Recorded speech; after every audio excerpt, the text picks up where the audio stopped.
My name is Tony Linane. I am the Director of Regulatory Programs with the New South Wales Resources Regulator, which is part of Regional New South Wales and the New South Wales Resources Regulator in Mining, Exploration and Geoscience.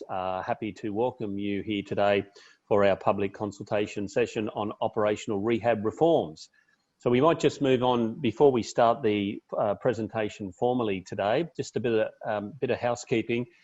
First and foremost, I'd like to acknowledge the traditional custodians of the lands on which we are all gathering here today, and we're coming in from all over the state and potentially across Australia, and we would pay respects to elders past, present and future. So first of all, I'd just like to advise everybody that our session today is being recorded and it will be made available on our website down the track. That's as an opportunity for people who are unable to attend today to come back and listen to the webinar and get a heads up on what is happening with the reforms. You will be aware, or you need to be aware, that during the course of the seminar, all attendees will be on mute. However, there will be opportunities for participation in asking questions. So during the course of the session today, you will see a Q&A window that's available on your screen, or you should see that. If you click on that, you'll be able to go in and type a question or a comment as a message within that Q&A screen, and we will be able to see and monitor that during the course of the session today. We will also have some opportunity after each section of the session and at the end of the presentation for any questions to be asked. And the way that we will manage that is that you'll be able to click on the little raise your hand icon, which you'll see located presumably at the bottom of your screen, but depending on your settings, it may be at the top of your screen. So when we get to the session, if you click the little raise your hand button, we'll see that you have your hand up, and then we'll be able to come to you, take you off mute and allow you to ask a question. For anyone that's joining us via telephone today, so if you haven't actually logged in on a computer or a device, you are also able to raise your hand and ask a question during the course of the seminar. And what you need to do on your phone is press *9, and that will allow your hand to be raised. And then obviously after you've had the opportunity to ask your question, you then press *9 and that will lower your hand. Okay, so joining me today for our presentation will be Matthew Newton from the New South Wales Resources Regulator and Simon Williamson from Mining, Exploration and Geoscience. So Matt, Simon and I will be taking you through the presentation today.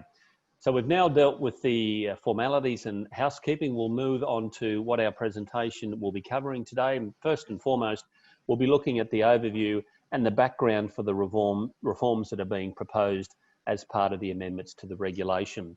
The next stage of the presentation will involve Matt taking you through the obligations for rehabilitation that will be applied under the new approach, so the new rehab obligations.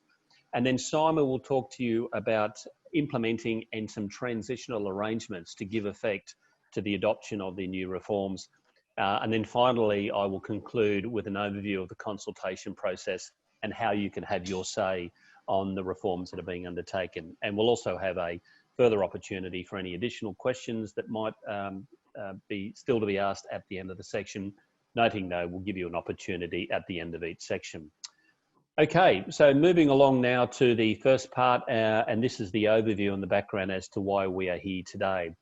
So if we move on, Bron, to the next slide, to the first slide. So the objectives for our rehabilitation reform are very much driven by the New South Wales government's intention to improve the rehabilitation of mine sites in New South Wales, and certainly to give effect to recommendations made by the Auditor General in the report Mining Rehabilitation Security Deposits, which was published a couple of years ago.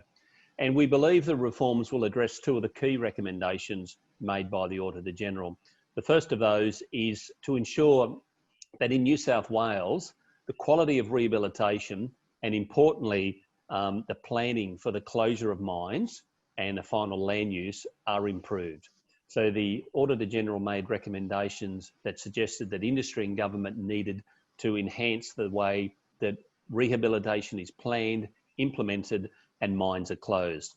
The other key recommendation that the reforms will seek to address is to ensure that there's sufficient oversight of mine rehab in New South Wales. And that's important from government's perspective to ensure that those that have been given the social licence to undertake mining in New South Wales are suitably fulfilling their rehab obligations, and that there is a sustainable environment for future development and prosperity for the state of New South Wales. And importantly, to have the community of New South Wales have comfort that not only is mining going to be undertaken and it's going to add economic and social value to the state, but more importantly, that the land that is impacted by mining is suitably rehabilitated for the long-term benefit of the state.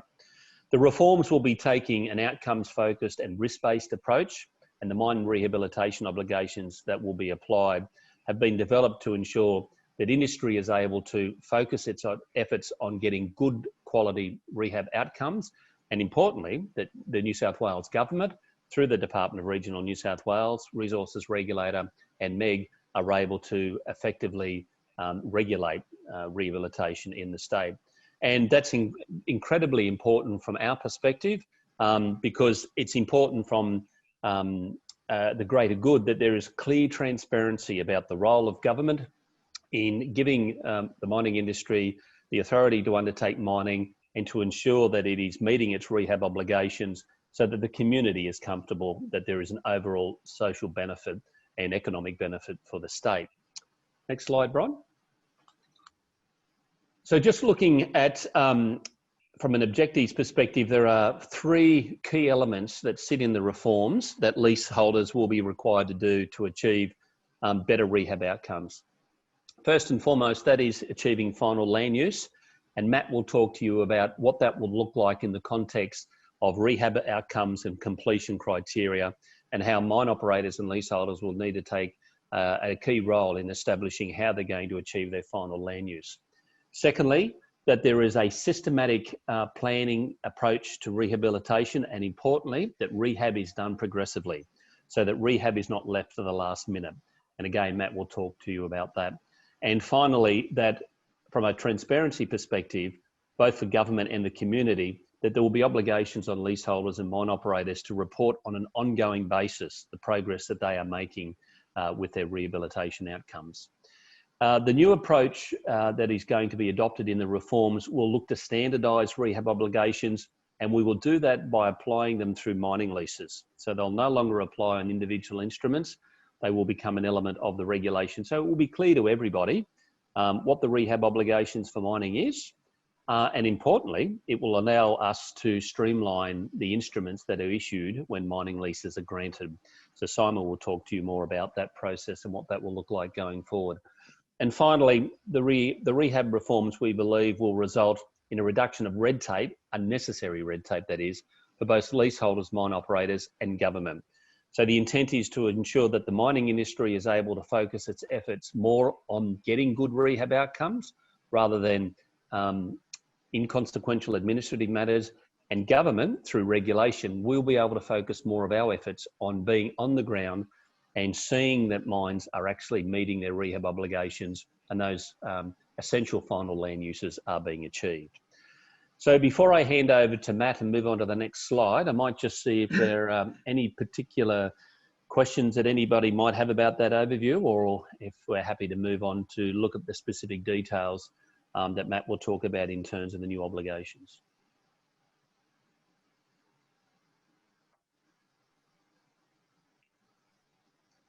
So it doesn't look like we have any particular questions yet. So I might now hand over to Matt Newton, and he will take you through the new rehab obligation. So over to you, Matt. Yeah, thanks, Tony. Welcome to everybody. Really appreciate the time to get to know what these reforms are all about. So next slide is Brian. Okay, so as many people will be aware, our current regime requires a mining operations plan to be developed by tollers as a condition of your mining lease.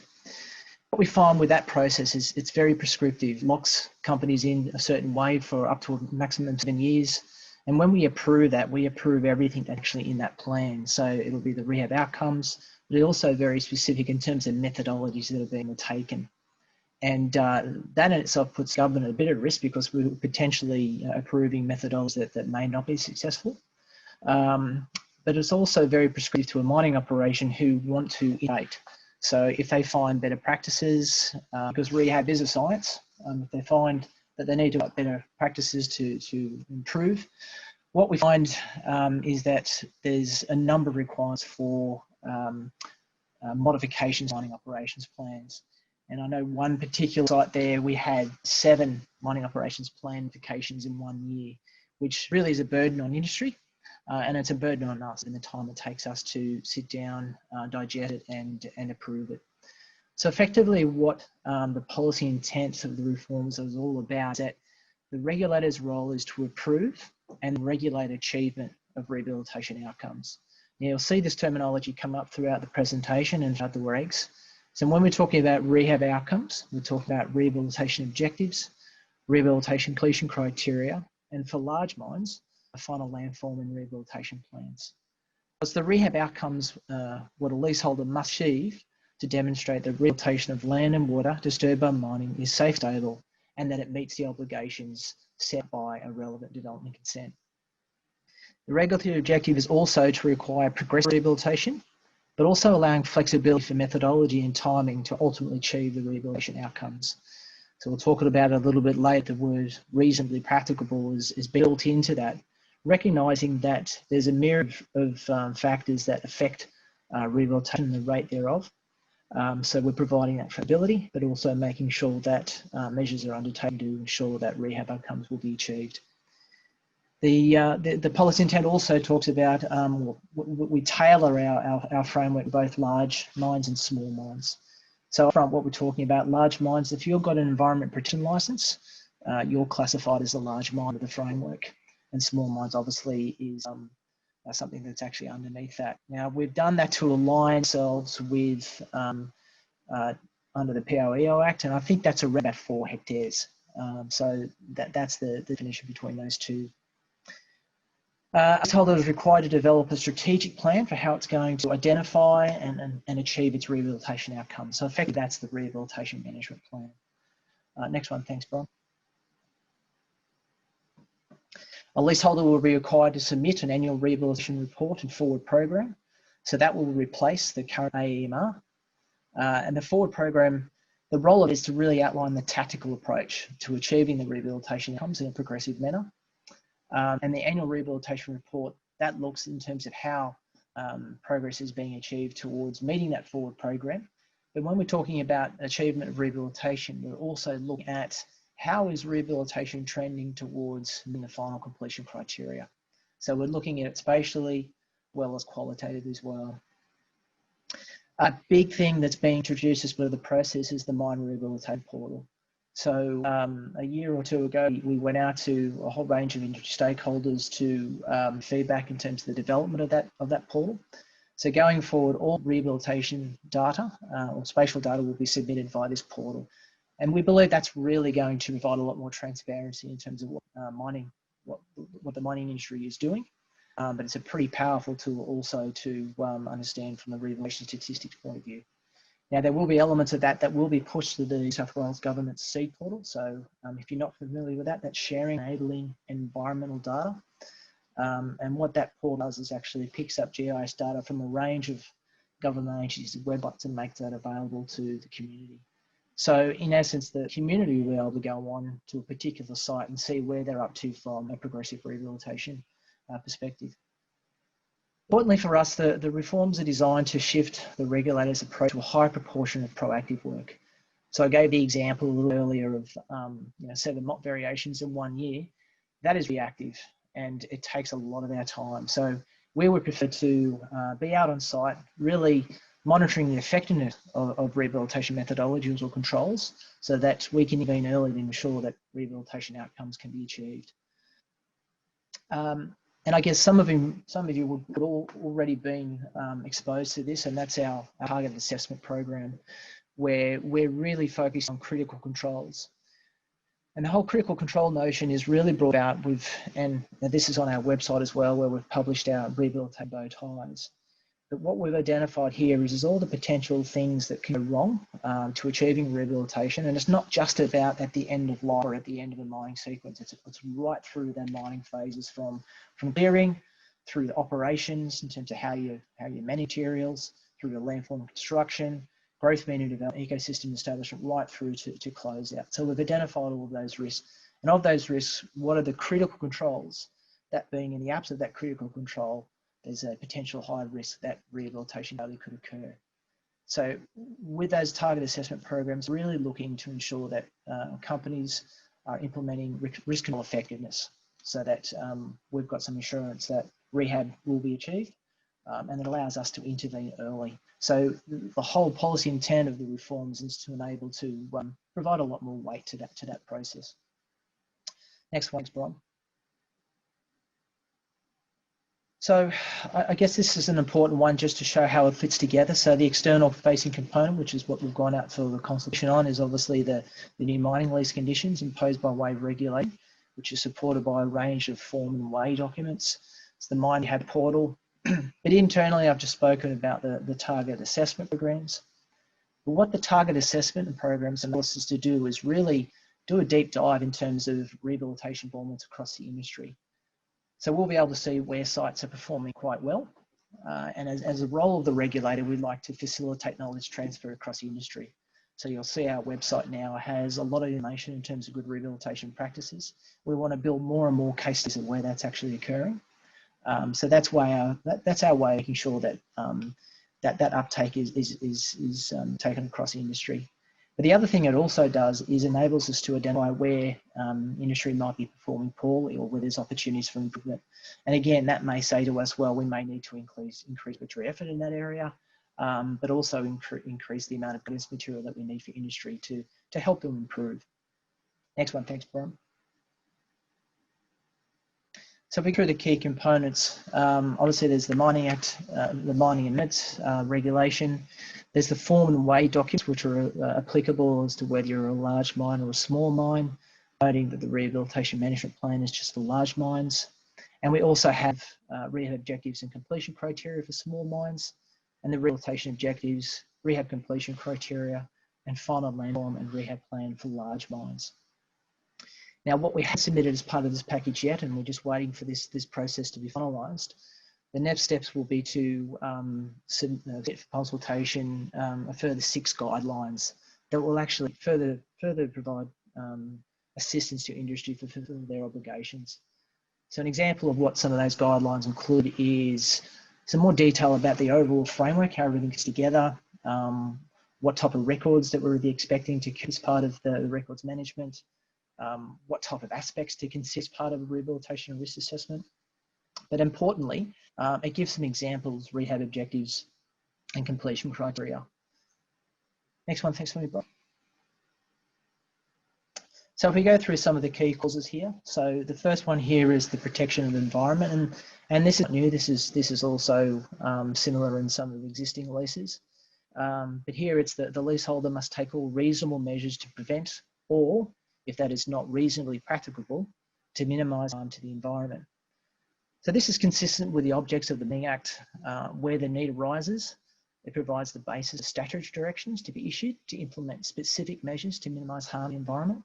So this is where we might find some erosion scours, which is potentially leading to discharges off site. We can actually issue specific directions around the remediation of that.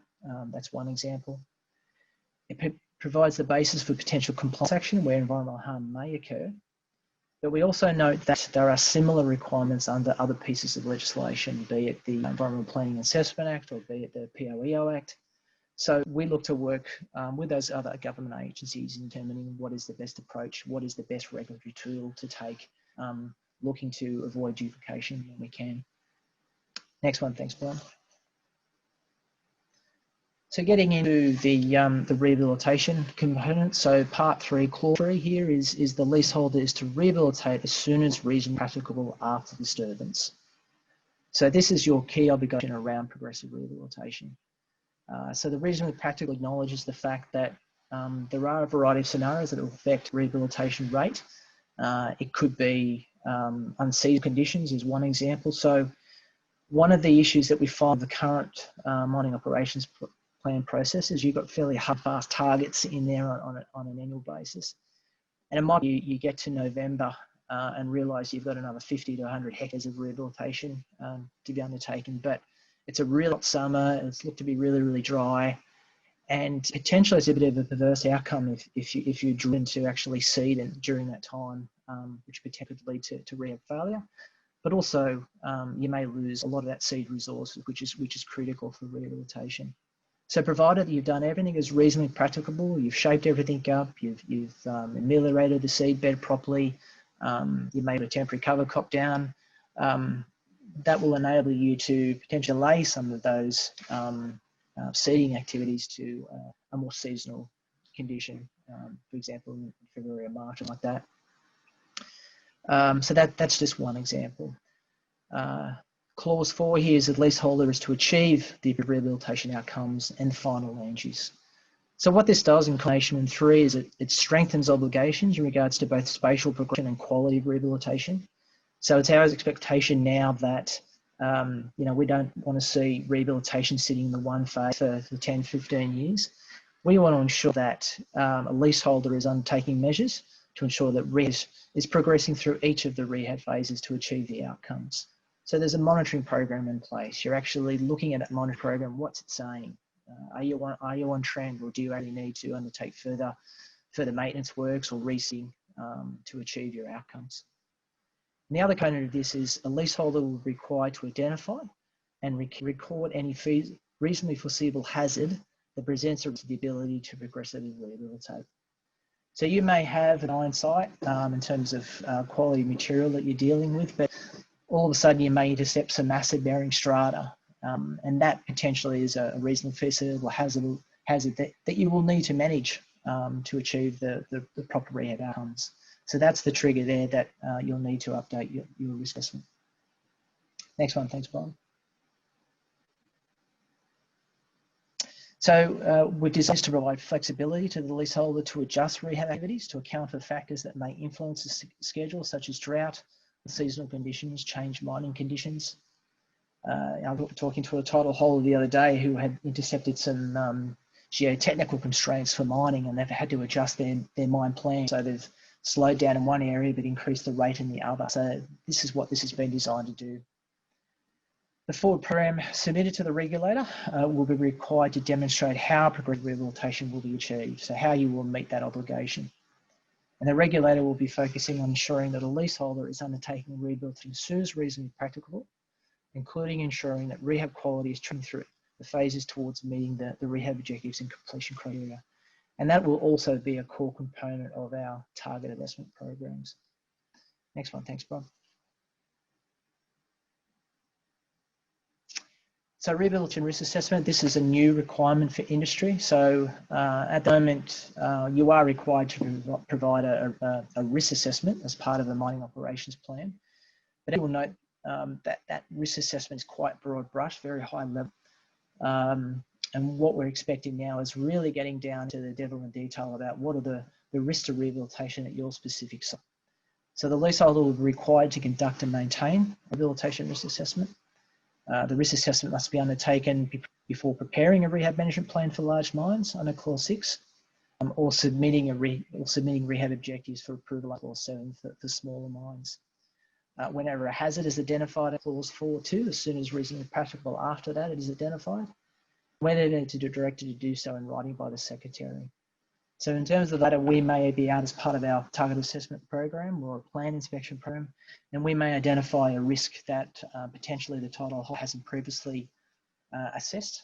So we can actually direct a risk assessment to be updated or undertaken to address that. But the importance of the risk assessment is that it underpins a site-specific approach to implementing rehabilitation. So the contents of what goes in your rehab management plan, for example, really comes down to what type of risk that you actually have to address. Next one, thanks, Ron.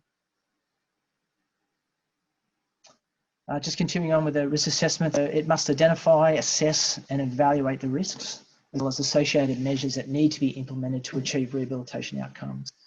So the risk control measures identified must be incorporated and addressed in the forward program, and for large mines, the rehabilitation management plan. The risk assessment, it's not submitted to the regulator. We're not going to be going through word to word or approving it. That's not the intent we're trying to achieve here. The intent we want to achieve is to make sure that risk assessments are on site and they're effective and they're dynamic, so you don't have to be submitting it to us every time they change.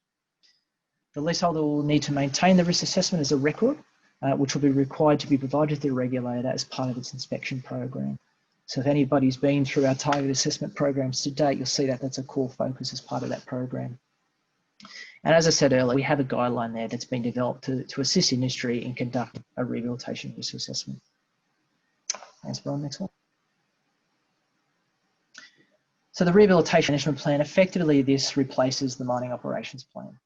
So the leaseholder will be required to develop, implement and publish a rehabilitation management plan for large mines only, and that's subject to transitional arrangements. Now, we won't be approving that at all. It must be prepared in accordance with the form and way for rehabilitation management plan. That's to ensure consistency, that they generally look the same in terms of structure, what to cover in them.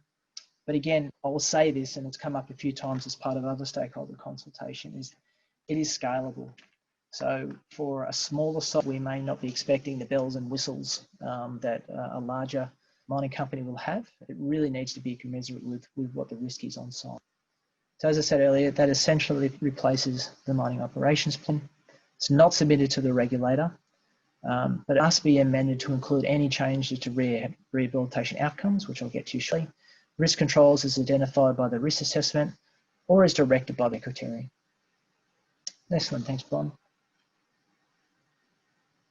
So this is just a general feel for the structure. So a copy of the rehabilitation outcomes, a summary table of rehabilitation risk. So we don't expect the regurgitation of the whole risk assessment in there. It's really a summary there, so we articulate what it is.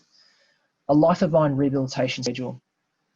So in a lot of EISs at the moment, you'll see a bit of a snapshot over various periods of the mine operation. That gives us a bit of an understanding about if mining operations is at year X or at this certain stage, this is where progressive risk should be generally up to.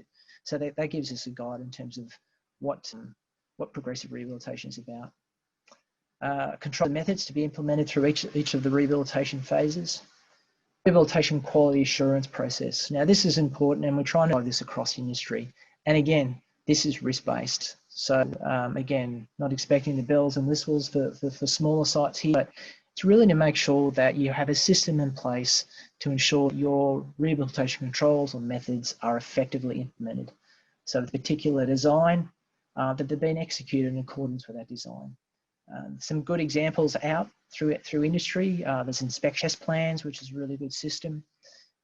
It's those type of assurance processes that we're trying to get larger scale adoption across industry. Details about your rehab monitoring program, what type of indices you'll be measuring to understand the performance against your completion criteria, for example, and also to inform your care and maintenance process through intervention and adaptive management. Next one, thanks, Rob. So in terms of the rehabilitation outcomes, this is the only thing that the regulator will be approving. So leaseholders required to submit rehab objectives, rehabilitation completion criteria, and for large mines only, a final landform and rehabilitation plan for approval by the regulator. So the rehab outcomes, they must be consistent with any relevant development consent, and the rehab outcomes must be prepared in accordance with the relevant form and way document, either for large mine or small mines. Next one, thanks. So for large mines, leaseholders must submit all spatial data themes associated with their final landform and rehabilitation plan to the mine rehabilitation portal. Now, don't fear, there will be other webinars coming up, other consultation processes coming up where we will take industry through that mine rehabilitation portal in terms of how it functions, how it works. So there'll be plenty of time to adjust that process.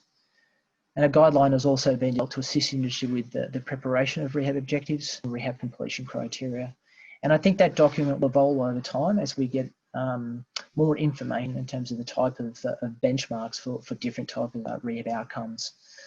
For example, plant community types, where a mining company may be required to undertake rehabilitation to an offset standard.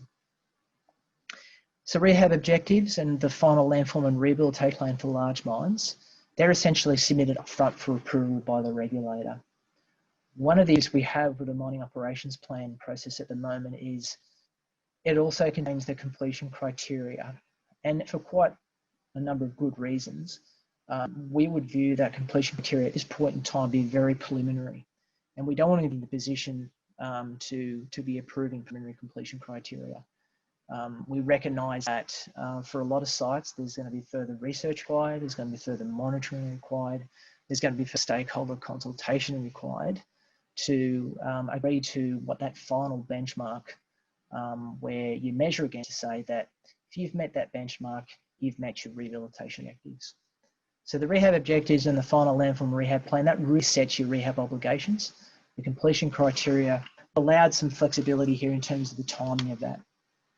So rehab completion criteria is to be submitted to the regulator for approval at the latest, where it is anticipated that rehabilitation will be completed for the whole or part of the mining area in a 3-year period of a relevant forward program. Now it's important to look at the reg in terms of the definition for relevant forward program. It's where a forward program anticipates that you're looking to go for sign off and or relinquishment of rehabilitation. So what we need is at least 3 years in advance of that to be able to prove those completion criteria. But regardless if they're preliminary, a copy of those rehab outcomes is to be provided in your rehab management plan, but they'd be just noted as preliminary at this point in time. There'll be some questions around that, but I might get to the end of my presentation and open it up a little bit. Next one, thanks, man. So the annual rehabilitation report forward program, this replaces the AEMR, the annual environmental management report. So there won't be a duplicate process here. It must be submitted in accordance with the form and ways for either a small or large one. The submission of the first annual rehab report forward program will be subject to transitional arrangements as specified by the draft regulation.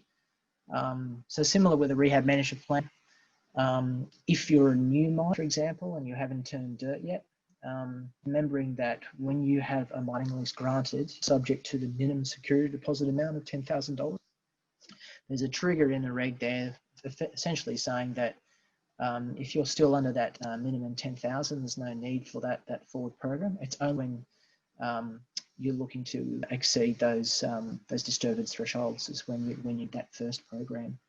But subsequent to that, it'll be annually within 60 days of the last day of the annual reporting period. Now, we're not approving this document. We're relying on your obligation to progressively rehabilitate as soon as reasonably practicable to achieve the rehab outcomes. This document here will be your obligation to demonstrate how you're actually going to be doing that. And the reason doing that is that when we get a mining operations plan currently and a sequence of rehab over the next 7 years is presented, it is very difficult for us to understand whether or not is that as far as reasonably practicable. So that will be a key focus of our target assessment programs and our plan inspection programs to really make that evaluation on the ground. And again, importantly here for industry, and there's been a lot of feedback on this in the past, is we're maintaining that flexibility to align reporting periods with other statutory reporting periods, as the annual review under the State Development Consent. Now, we have been liaising with Department of Planning about what that future annual review may look like once these reforms come in, but there is some planning has indicated that there's definitely got an appetite to look at that process, but they need certainty as well. They need to understand that what we're putting here is finally implemented, at which point in time we can get options in terms of how to streamline those two processes. Next one, thanks, Rob.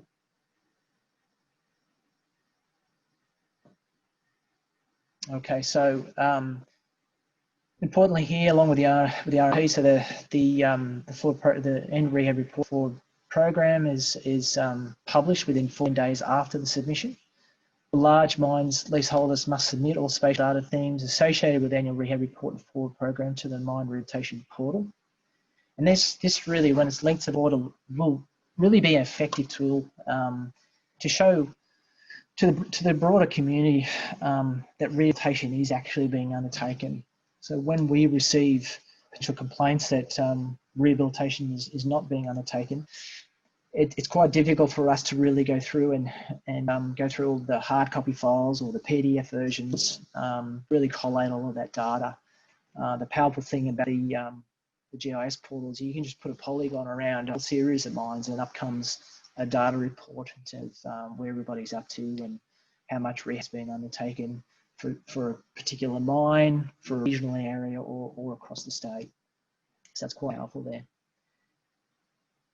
The forward program, that is to deal a 3-yearly forecast. And we believe this more closely aligns with mine planning systems. As I said, we want to avoid that scenario of setups being submitted in a year. We feel that, really the next 12 months is a lot of certainty, but acknowledging the next 2 years gives us a little bit of understanding about where you're heading beyond that 12 months. But because you're seeing it every 12 months, it's effectively the next 12 months we're holding to account to.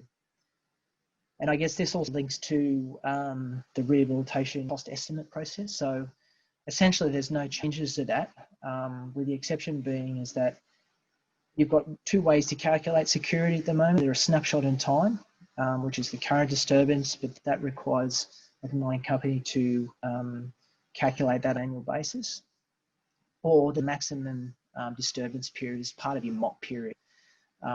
Going forward, what we're hoping to see is that mining companies will to do that maximum disturbance period, because we're really aligned to the 3-year period of that forward program, which is more closely aligned with your mine planning systems.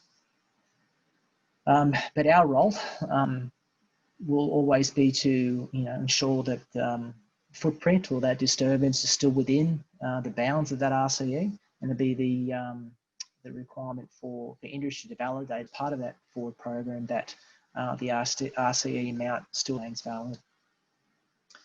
So the annual rehab report, obviously that's a looking back report. It looks at progress against the previous forward program and justification for any variations.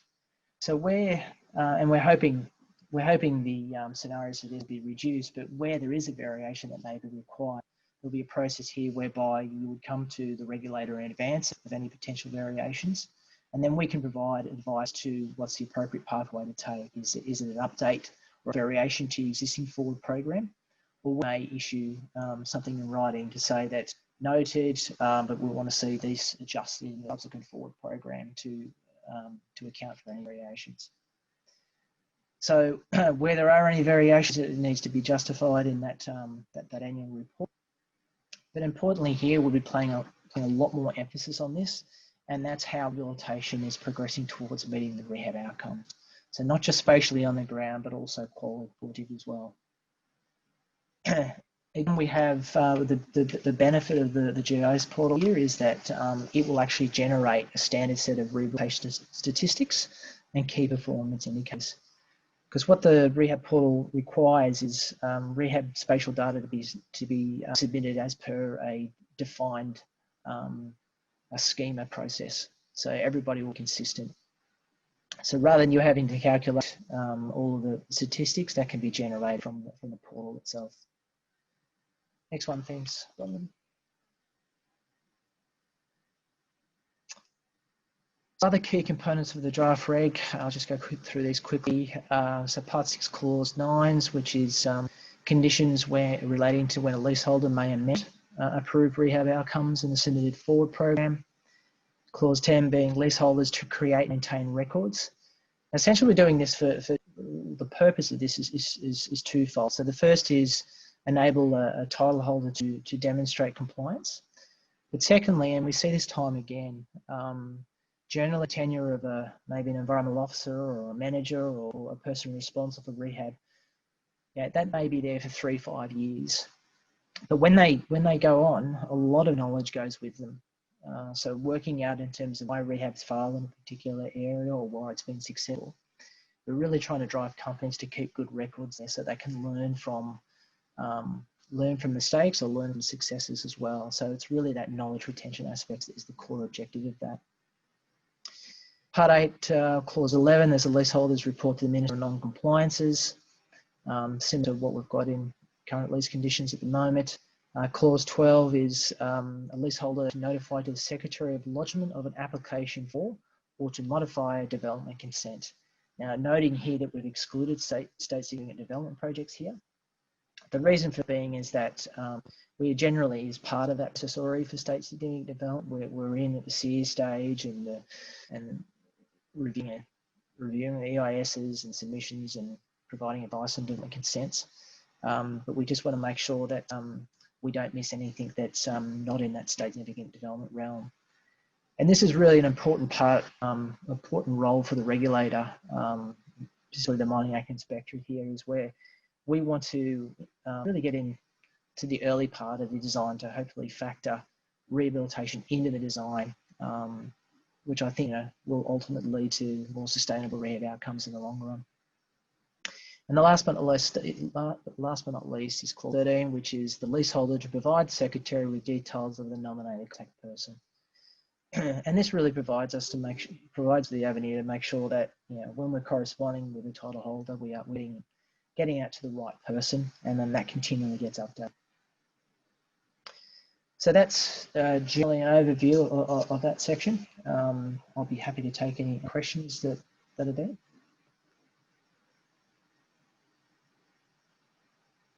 We did have a couple of questions, Matt, and for some reason they seem to have disappeared off the slide. But the first one was in relation to who determines reasonably practicable. Is it the leaseholder or is it the regulator? So would you like to answer that? Ultimately, we'll determine what's reasonably practicable, but we'll be providing the opportunity for a title holder to actually demonstrate why they think it's reasonably practicable. And Tony, I'm quite happy for you to jump in here in terms of how it's been applied in the mine safety space, just to give a bit more context for that. But ultimately, you need to demonstrate that it's as far as reasonably practical. Yeah, that's right, Matt. So the obligation obviously is on the leaseholder to do the rehab. So for example, if it's in relation to progressive rehab, as soon as reasonably practicable. And reasonably practicable has been reasonably well defined at case law, and we intend to provide some guidance so that industry understands. And look, from a regulator's perspective, when we are considering the rehab that's being undertaken, we will be turning our mind to whether or not the duty holder has done everything that is reasonably practicable. And it will ultimately be up to the regulator to decide whether or not someone has done everything that's reasonably practicable. But at the same time, leaseholders need to ensure that they're doing effectively everything reasonably practicable to meet their obligations, particularly in relation to that progressive rehab. Matt, there was a second question in relation. Sorry. So just on that too, I think it's important is that if you look at our compliance and enforcement approach on our website, we look to take an escalated approach where if we head out on site and we see that in our view it doesn't look to be as far as reasonably practical, we'd offer the opportunity for industry to come back on that, and then we can make that determination based on that, because the whole process here is really to recognise that there are a number of factors that will affect that rate, so it provides that flexibility to industry as well. Provided that they've done everything they can. So, and it's just another example there would be if a site is in maintenance, for example, and it might be evaluating future mining options. Now, recognising that there's still rehab that needs to be done, but there may be some uncertainty around the landform design, etc. Then what we would be driving industry to do is, whilst you look at those future mining operations, also looking to do those knowledge gap exercise to come up with that design, so that if the decision is to go to close the mine, then we're not waiting another 6 months for industry to come up with that particular design. So we're not thinking about just rehab on the ground here; it's also rehab planning studies, and you'll see that built into the forward program. We've had some sites where tailings management, and this is something that's across history, that the level of capping required for that. So making sure that you're investigating it so that we don't see a lag in rehabilitation, because you've still got that knowledge gap when you come to close it. Matt, another question is in. Yep, another question is in relation to the rehab management plan, and noting that it won't be required to be submitted to the regulator, but under a lot of new development consents, there's a requirement to submit the RMP to agencies, including the regulator, for approval. So can you explain what will happen with that going forward? Yeah, sure. So we've had some initial discussions with Department of Planning. I note there's somebody from Planning on today. So they're quite comfortable with the package, and certainly have an appetite to look at that issue when the reg is closer to being proclaimed. But potentially, and again to be determined, but we may end up along the lines of a scenario whereby if you're meeting your obligations under the Mining Act, then you're deemed to have met your requirements under the development consent as well. But the other thing we're also doing in that space and planning and taking on board as well is in the actual drafting of development consent conditions. So some recent development consents, you'll see that we've future-proofed it somewhat, whereby the rehab management plan needs to be prepared in accordance with the requirements of the mining lease conditions. Now, at the moment, that's in accordance with LOP, which requires approval for us, but in the future, that will be under this scenario, which won't require our approval. So so we've had, in short, we've had some good discussion with planning, some further discussions to have once we get some more certainty around the reforms and when they're going to hit. Okay, I think there was one other question there just before we move on to Simon in relation to when the draft regulation will be submitted to Parliament. I'll talk about it a bit further later, but because it's reg amendments, it doesn't go to Parliament, but the regulation will go to the relevant minister, the Deputy Premier, and then to the Governor to be made. Obviously, that won't happen until after the end of the consultation process and all of the submissions are considered and the regulation is finalised. It's unlikely at this stage to be before the end of this year. It is possible, unlikely, so it's more likely to be early in the new year. So we don't have any other questions at this point in time, Matt, noting everyone that we've got further opportunities for questions at the end of the session. So we might now hand over to Simon to take us through the next part of the presentation. Tony, and hello everybody. So Matt's been talking about the content that's being driven by the regulation, the new content with respect to rehabilitation, and I'm going to be talking briefly about how we make that happen and when we make it happen. But before I do, it might be good to remind everybody about the regulatory framework and how the mining lease fits into the broader scheme. So the primary authority for mines in New South Wales is the development consent. It is the thing that gives those development rights. Now, we can't grant a mining lease until we've confirmed that there is an appropriate development consent already in place. And further to that, any conditions that we impose on a mining lease need to be consistent with that development consent. I like to think of mining leases in a way, they do lots of things, but primarily they're about granting rights to the mineral, and they give us the opportunity to impose conditions, particularly with respect to rehabilitation, which is what Matt's been talking about, and ultimately they provide a royalty stream to government. Now, mining leases are granted for periods of up to 21 years, and one of the I guess, challenges with that is it means that we don't get many opportunities to come in and look at those conditions. It's not really until that mining lease holder comes in for renewal 20 or so years down the track that we then look at the conditions again. So as a result, there are some mining leases around that have conditions that are quite outdated. So one of the things we really want to take advantage of here is take the opportunity to really upgrade some of the conditions that are on mining leases for a couple of reasons. First of all, to make sure that the mining leases are now entirely consistent with what's being proposed in the new regulation, but to also make sure we don't have anything in there that's redundant or inconsistent with other government approvals. So next slide, please, Bron. So implementation. When might all of this happen? Well, it's important to understand that the regulation drives two key dates. Once the regulation commences, it gives 1 year for large mines to gear up and be subject to the new obligations that are in the regulation. And as Matt said in his presentation, and I think Tony might have mentioned it as well, large mines are those that hold an environment protection licence under the Protection of the Environment Operations Act with respect to a particular mine.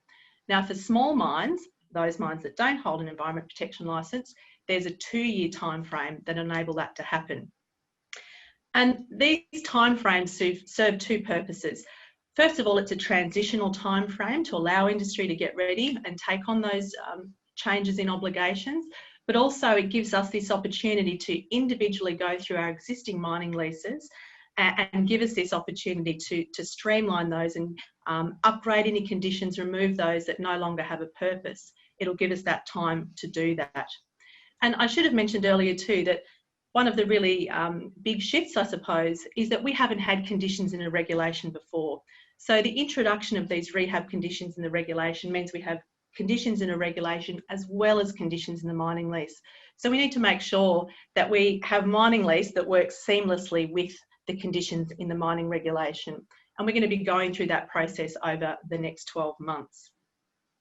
So that's how it works, I suppose, in terms of existing mining leases. For any new mining leases that are going to be granted once the regulation commences, we don't want those new mining leases to be subject to our current standard mining lease conditions, such as a mining operations plan. We want those to be able to adopt the new obligations in the regulation straight away. So we'll be preparing an interim set of conditions that will sit on the mining lease that essentially reflect what's in the conditions of the regulation. And that means there'll be no sort of operational adjustment for those mining leases. They'll take on the new obligations straight away. So that's for new grants. Next slide, please. So there's only really one mechanism under the Mining Act that enables us to do this clean up and upgrade of conditions on mining lease instruments. And that's through the variation process that's set out in Schedule 1B of the Mining Act. And it's quite prescriptive in what we're required to do. So in terms of that particular process, first of all, we'll be identifying whether the mine is in fact a large mine or a small mine. But more relevantly in terms of the variation process, we really want to be able to carefully consider whether there are any special conditions that are sitting on the mining lease that still need to be there. Most mining leases don't have special conditions, but for those that do, that can be any number of things that are specific to that particular mine site. So it might be, for example, a prescribed dam condition that was under the old dam safety legislation. It might be that the mining lease is near the Parkes radio telescope, so there's a particular condition relating to that facility. We want to take this opportunity to check that any special conditions that are sitting on these mining leases still need to be there. We'll also then be looking at what else needs to apply in terms of standard conditions. And there's only going to be a few standard conditions that need to remain on mining leases. And they will be things like the security condition, which is the condition that sets the amount of security required to secure the fulfilment of the obligations, and other things like landholder notification. Now, because it's government who is initiating these proposed changes, we need to give each title holder the opportunity to consider those. So we'll be providing the draft instrument and conditions to each title holder and inviting submissions. We'll need to consider those submissions then before we make a decision to vary the instrument. But ultimately, the product that's going to result is a streamlined instrument that can work seamlessly with what's in the mining regulation, so that there isn't any inconsistency and there isn't any duplication. Next slide, please. So we think there are a lot of benefits to this approach actually for industry, for the community, and also for government as well. Depending on how old your mining lease instrument is, there are some quite old ones around. They might have up to 100 conditions sitting on them, and they really need this opportunity to be upgraded. So with this approach, I think we're ultimately looking at conditions on the instrument itself that will probably number less than 5, plus special conditions. As I said before, this will be, I guess the benefits will be removing any conditions that duplicate other obligations, that are inconsistent with what's in the regulation or perhaps in the development consent, or are just in fact outdated. Of course, with any sort of contemporary approach to regulation, those conditions need to be focused and they need to be smart, or that sort of specific, measurable, achievable, etc. And I think this is probably the most significant point of all. This approach means for the first time that mining leases across New South Wales are going to be subject to the same conditions. At the moment, depending on the age of the site, each mining lease might have a different set of conditions on it. So that's not necessarily great for title holders, but it's not great for the community either, trying to get a handle on what the obligations are that apply to a site. So this approach of having conditions in the regulation plus upgraded mining lease instrument to sort of standardise conditions across the industry really provides a great level of transparency that we haven't had before. The other benefit, I think, too, is that there's a refined and targeted list there, so that in terms of monitoring compliance, we know that everything that's sitting on a title is an active obligation. And again, there's that consistency across the state. That's it from me. And I'm also happy to take questions. So Simon, at this stage, we don't have any particular questions on your section. There's no hands up. So what we might do is just go into, which is essentially the last piece of the puzzle, and then we'll throw it open to any and all questions in relation to the whole of the presentation. So just moving on to our last slide, everybody, and that's really just looking at the process for reform and where to from here. So as most of you would be aware, the public consultation process commenced last week, and it will run for about 6.5 weeks. The closing date for submissions is November 6th. So in addition to 2 public consultation sessions we are doing, one today and one next week, we have been engaging with key stakeholder groups as well. And importantly, what we're actually looking for from people in the industry, leaseholders and the community more broadly, is their input, their feedback on the draft regulation, which we've published, and the form and way documents that Matt had discussed in some detail, which give effect to how duty holders meet their obligations. We'd also appreciate some feedback on the FAQs and the fact sheet that we've developed to see if there can be more specific information for parties to understand what the new arrangements are going forward. Now, most importantly, we will consider all the feedback that we received on the regulation and the form and way documents. So the process, and this was a question that came up during the session, when will that be done and how will it be done? So the department will review and analyse all of the feedback that we've received. That may involve actually going back to either stakeholder groups or individuals that have provided feedback to clarify any points that needed to be made. And as a result of that, a recommendation will be made to any changes to the draft regulation that are considered appropriate. And then the Deputy Premier, as the responsible minister, will be asked to approve the regulation and then seek the governors, I should say, seek her approval to actually make the recommendation. It will only be then, after the Deputy Premier approves and the Governor makes the regulation, that the regulation will come into effect.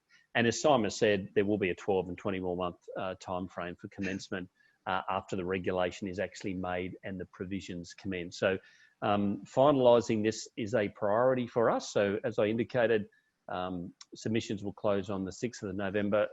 It's possible, but probably unlikely, the regulation will be finalised before Christmas, but we certainly anticipate early in the next year.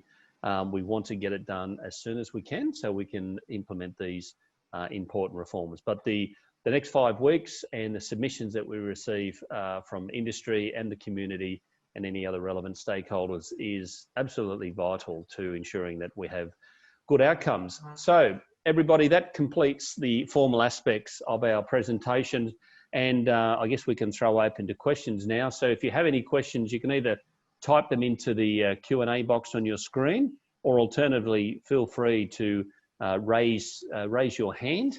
If you're online, it's *9 as a way of raising your hand, and we can throw to you to ask the question.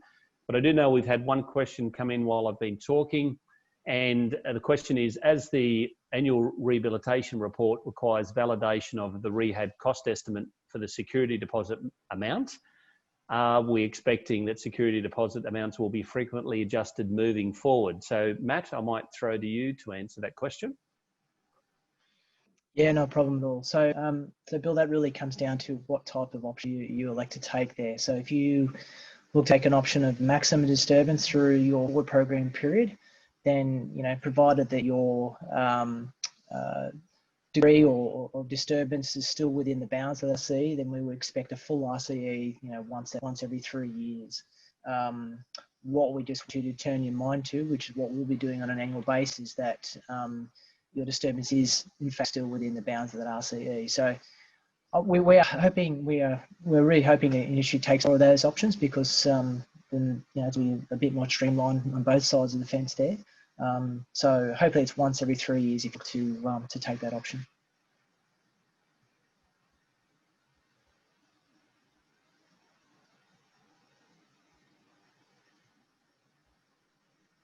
I just had my microphone on mute talking to myself there, so apologies to me. Hopefully that answered that question. We don't have any hands up at the moment.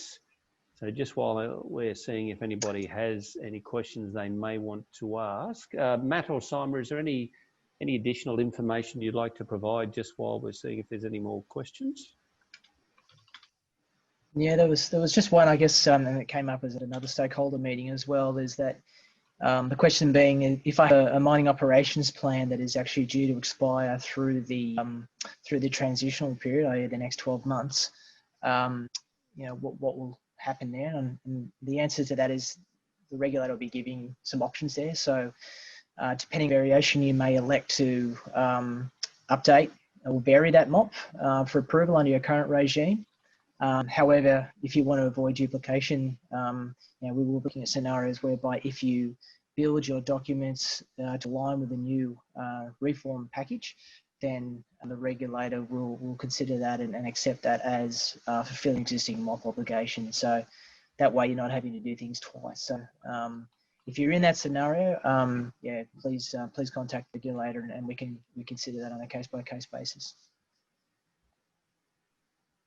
Just following on from that, Matt, too, we'll try and take advantage as we can through the variation process to pick up any factors like that might need to be considered by the regulator or by MEG in terms of things like reporting time or MOPs that are coming due that you might want to have considered.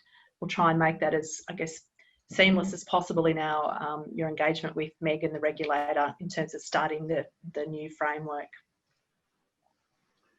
Matt, we've had another question, and it is around, will small mines have to provide GIS data to the Rehab portal, or is that only for large mines?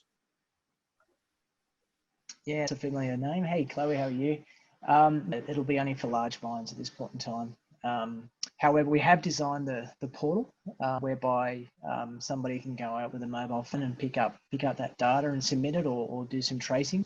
But at this point in time, it's for large mines only. Matt, another question for you. Can you provide an overview of the variation process to the forward program if it was to occur within the 12-month period from the previous one? Yeah, sure. So we'll be providing more guidance on that process, but where you have a large variation, then what we'll look to provide there is whether it's a form or application process where you'd submit that to us for consideration. But what I would say there is that talk to us in the first instance in advance of requiring to have that variation, and hopefully a lot of the variations are minor in nature that potentially could be picked up in the next forward program. I mean, that's the flexibility we're trying to drive here, provided that you're still undertaking progressive rehab as reasonably practicable. So further guidance to come on that one, Paul. But generally, that's the concept. So as I mentioned, everybody, we are seeking your feedback on the amendment regulation and the form and way documents, which have all been published on our website, and they're also available on the New South Wales Government Have Your Say website. We've also prepared an online form to enable you to make a submission. So if you're an individual or a company who may or may not be involved with a stakeholder group, you're more than welcome to make your own formal written submission. So there is an online form that's available to simplify the process for you. But if you prefer to prepare a submission yourself and submit that, that's completely fine. And as with all of our consultation arrangements, we're happy to accept submissions to the extent that you feel you need to comment. Don't feel that you're obligated to, in making a submission, to provide comment on every aspect of the regulation or the form and way documents. Feel free to provide a comment that you support generally the elements and specifically comments, or just feel free to provide whatever feedback that you have on any relevant matter. So we're very open about that. We certainly don't want to create unnecessary work for people if it's not something that you feel strongly about. So now we've had another question come through, Matt, which I think is for you to answer, and that is, what happens if the rehab that is completed is less than what you predicted in your forward rehab program? Yeah, sure. So there's probably a range of answers to this one. It really comes down to specific circumstances. So if you come to us in advance and noted that there's likely to be a variation to that, how much rehab you said you were going to do, then the advice we provide you is whether or not you need a variation to that, whether you adopt that in terms of your next forward program. Ultimately, you would need to demonstrate as part of that you're still progressive rehabilitating as far as reasonably practicable. Now, if it came about that the first time we knew about that was in the annual rehab report, then certainly we'll be undertaking annual processes which would be investigating that as a potential non-compliance. And as part of that process, the industry would also have the opportunity to put forward in terms of what were the extenuating circumstances, mitigating, aggravating circumstances as part of that process. So, but that's why we built the flexibility, that we recognise that previous hard target can drive some perverse outcomes. So that flexibility is there, which is the whole terminology as far as reasonably practicable. Okay, it looks as though we might have dried up the question well, which is okay. I might just note there is an opportunity for you to provide feedback on our session here today. We're always keen to hear what you think about the information that we've presented, how we presented it, and I guess in these current COVID times, how effective the webinar or the video conferencing approach is going. On the screen now, you will see a QR code. If you click on that QR code, you're able to go in and complete the feedback survey. You will also note that when you leave the webinar today, the survey should appear on your screen. So there's not a lot of questions to it. We would really appreciate any feedback that you have on how the session went today, good, bad, or indifferent. And we will use that to help develop and enhance and improve our presentations going forward. Now, Matt, we've had another question come in just while we've been talking about the feedback survey. And that is that previously in the MOP, you had to describe exploration activities expected over the MOP term. So how would this information be provided to the resources regulator in future under these changes? So your rehab management plan, if you're anticipating any exploration on a mining lease, that is, you would be articulating in terms of what's your rehab approach to addressing that exploration, and where your forward program comes in. So where you're anticipating any exploration activities, you would actually nominate that as part of your forward program, that you're actually undertaking that, and that would be and the time frame for rehabilitating that. So it gets caught up as part of those documentation. Very good. I'll just do one final check. We don't have any hands up at the moment. We've had another question though come in, again for you, Matt. Can studies into improvements for rehab outcomes be classified as progressive rehab? Absolutely, and that's you'll see that forward program. So where you need to undertake improvements to rehab, further research to get to rehab outcome, we view that as trying to address knowledge gap, because without that knowledge, you're not going to be able to completely rehab. We have sites, I think I mentioned earlier about tailings dams. There is a particular site there that in a closure phase, and there are still questions about what is the appropriate pathway to, what's the appropriate methodology to cap that. So we've kind of locked that into as part of their mining operations plan in terms of what studies are going to be undertaken. But when we say that, we're also looking at key milestones. So it's not just to say that, oh, we're going to do studies. It's actually say, rightio, when are you going to do the studies? When do we expect to see the outcomes? And we'll be reviewing that as part of the forward program, so that you won't be doing studies forever. There will be milestones and definitive timeline of that. Great, thanks, Matt. I think we may have now exhausted the questions. So one final opportunity for any final questions before we wrap up and call it a day.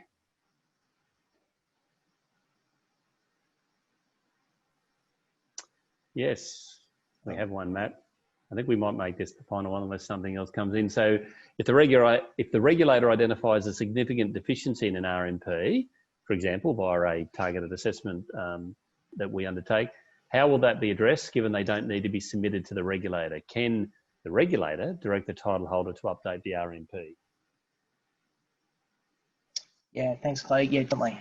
So that's the whole idea. So because we're shifting our focus on desktop proving mocks, now we're actually going out ground and looking at risk control effectiveness, or the effectiveness of methodology. So where we see that that's not addressed in an RMP, then we can also direct a company to upgrade their RMP to address that issue. But you also see how conditions written as well, is that if they're not implementing that RMP, then potentially that's a client's issue as well. So yeah, that's the whole idea of our TAP process. Great. Okay, everybody, I think in the absence of any hands up and final questions, we might wrap it up there. Look, on behalf of the Resources Regulator in Mining, Exploration and Geoscience, I would like to thank you all for making your time available to join us today. We hope that you found the session useful and informative.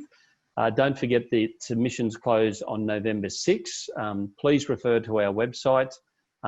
Presumably you're familiar with that, because that's would have been how you registered to join the session today, to download the documents if you haven't already done so. Don't forget that there is an online form submission available for you. We do have a further session next week on the 20th. It'll be the same session today, but you're more than welcome to sign up and join that one again, and join us for another session if so be. And look, certainly feel free to pass the information on and the opportunity to comment to anybody that you know who may not be aware of it. And lastly, if you do have the opportunity, we'd really appreciate your feedback on the session today, because it helps us fine-tune our processes for engaging with you into the future. And on that note, I'd like to thank you again and wish you all a great afternoon, and we look forward to getting your submissions and comments. Thanks, everybody. Bye for now.